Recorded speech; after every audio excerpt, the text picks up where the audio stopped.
Okay, what I have is a Kyocera phone, my first one, second one, this is the new one. Took it to Verizon.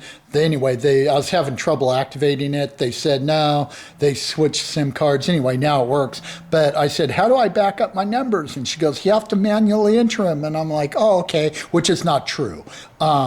This one had a bar that said backup assist. This one is just like this one, so I'll show you how to do it.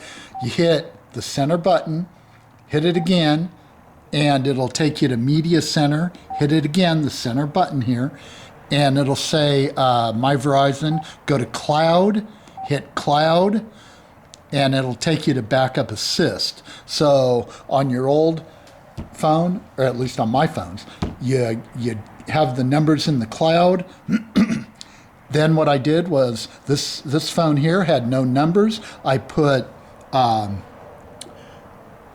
backup now, and it transferred all the numbers from the cloud onto this phone. So that's all there is to it. And then periodically I'll back up the numbers so I have them, and all is good. So there you go.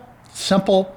That's all there is to it. Like my new phone. This one here is so much better than this one and the original, of course. All right, there you go. That's how I backed up my numbers and got my new numbers from the cloud onto my new phone.